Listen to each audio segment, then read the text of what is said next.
Articulations. The diversity of opinions surrounding this topic is enormous. In this lesson, you will learn how to interpret Baroque or text editions, short articulations from the classical period, and long slurs in Romantic music. You will learn how to understand each of the 15 types of articulations, and how to feel and play them correctly. The Baroque period. Almost none of the early text editions by Johann Sebastian Bach have articulation markings. While there is no universal law about right or wrong articulations, it is necessary to decide exactly which articulations you intend to play. Any confusion about this will cause tension in both your mind and body. General guideline. The common articulations are détaché, articulated legato,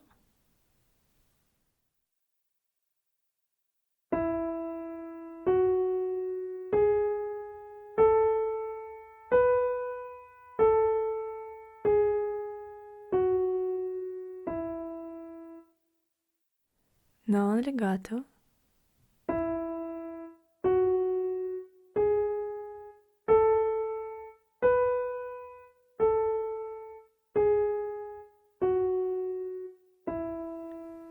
staccato,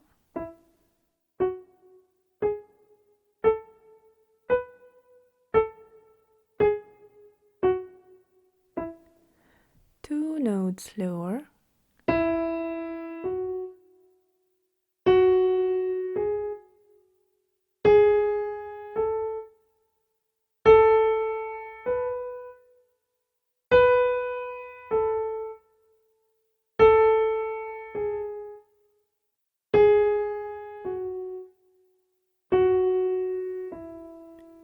tenuto,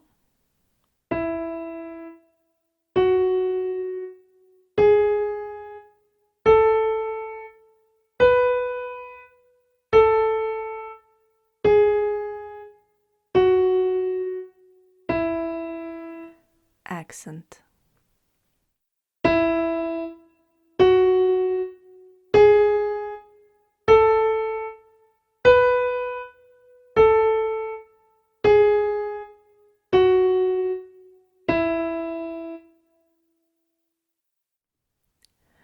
Détaché, meaning detached, implies that each note is played with a separate bow stroke.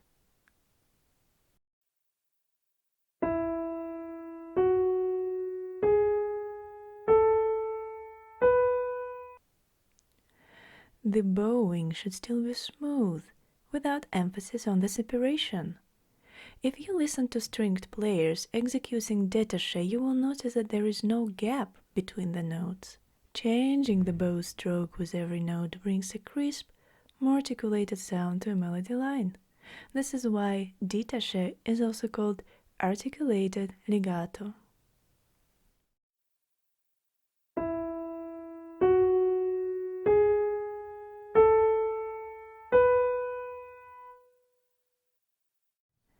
Groups of notes in conjunct motion are played in a smoother manner.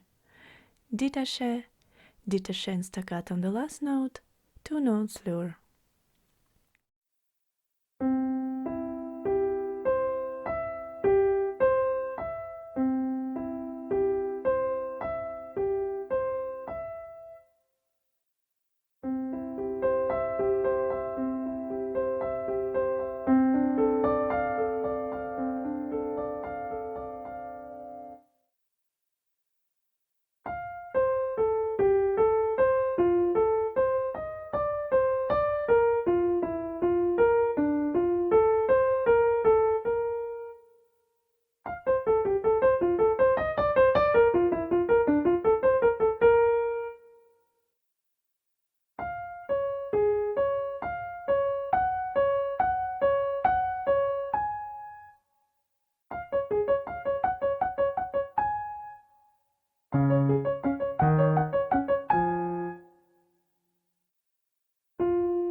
Groups of notes in disjunct motion are played in a more detached manner, non-legato, staccato, tenuta and staccato.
Practice articulation marking.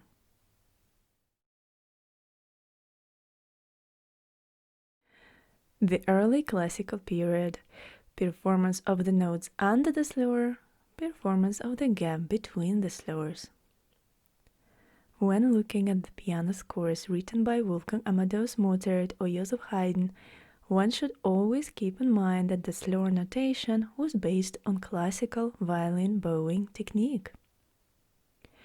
Although we're looking at the Wolfgang Mozart's music, we need to look at the figure behind him, who was his main influence and teacher, his father, Leopold.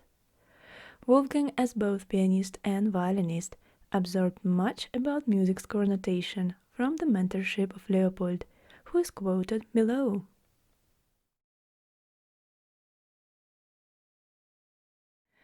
Performance of notes under the slur. Notes must all be taken together in one bow stroke. Not detached, but bound together in one stroke without lifting the bow or making any accent with it. Leopold Mozart, A Treatise on the Fundamental Principles of Violin Playing, 1756.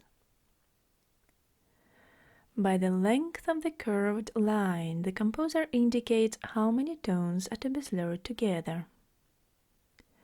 For tones which are to be slurred, the finger should be allowed to remain on the key until the duration of the given note is completely passed, so that not a slightest separation results. Daniel Turk, German composer and organist, School of Clavier Playing, 1789. The slurred notes are to be played connected. In pieces of a faster tempo, notes without a slur would be appropriate to play non-legato, while in pieces of a slower tempo, with a more sustained touch. Legato articulation in the early classical period. Composers in 18th century were writing for fortepiano, where the sound would decay quite quickly. For this reason, legato during that period differs from the intense legato cantabile of the 19th century. Legato cantabile was a product of a more modern pianoforte that could sustain the sound much longer. With this in mind, we can tell that the right articulation to use in intonation and touch would be the one that is intonated with less legato but played smoothly, détaché, articulated legato.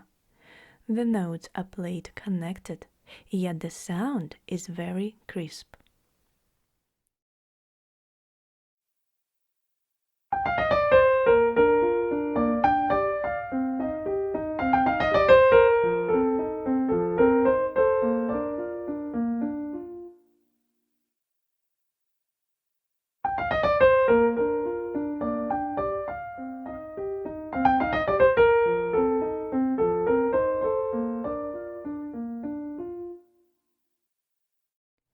In Lesson 20, you will study phrasing length and contour.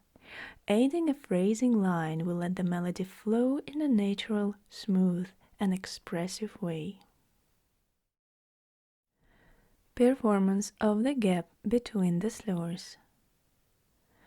The first note in a slur must at all times be stressed more strongly and sustained a little longer.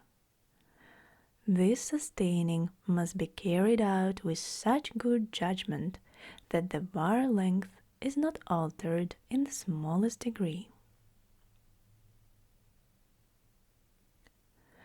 It goes against nature if you are constantly interrupting and changing. A singer who during every short phrase stopped, took a breath, and specially stressed first this note, then that note, would unfailingly move everyone to laughter. The human voice glides quite easily from one note to another, and a sensible singer will never break, unless some special kind of expression, or the division, or rest of the phrase demand one. And who is not aware that singing is at all times the aim of every instrumentalist, because one must always approximate to nature as nearly as possible. Leopold Mozart. The end of each short slur is not the indication of a gap in sound and touch, but rather the change of a bow stroke. With stringed instruments, the slur was played with one continuous stroke of the bow. The end of a slur simply meant a change of bow direction, which, because of the way the Baroque bow was designed, was non-legato. The same gap would sound unnatural on the modern piano, which carries and sustains the tone. So do not make an audible separation between the slurs in either touch or sound. The first note in the slur represents the phrasing accentuation. So in the context of phrasing, stressing the first note more strongly, in Leopold's code above, should be executed with a light accent, one which is naturally created by phrasing, singing, and not by actual articulation. It should be observed, in addition, that the note on which the curved line begins should be very gently and almost imperceptibly accented. Daniel Turk.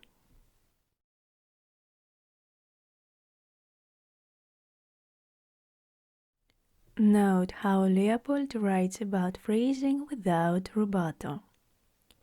You will study how to make natural emphasis on the syllable in a phrase in Lesson 20. The next example illustrates the beginning of the slur as being the simple emphasis of a note in the accompaniment pattern, suggesting constant metrical pulsation. Keep in mind that ending each slur at the bar line was dictated by notation tradition, which did not permit carrying the slur over to next measure. Only Muzio Clementi was brave enough to change this tradition decades later.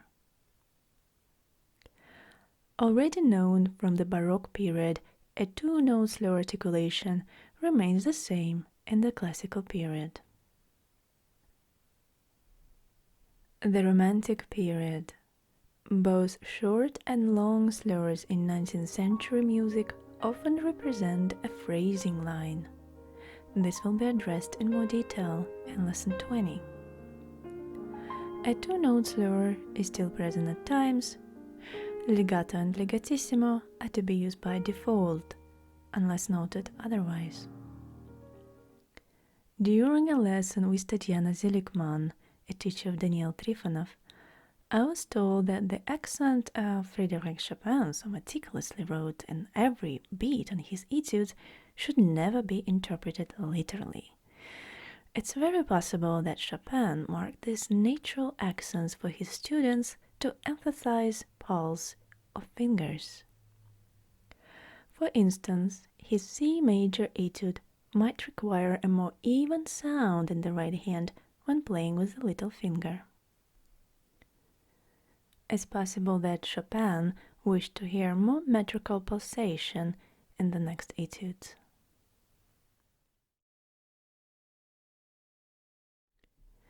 During the Impressionist period, Maurice Ravel called his slurs musical slurs. He also at times preferred a more non-legato touch for slurred notes.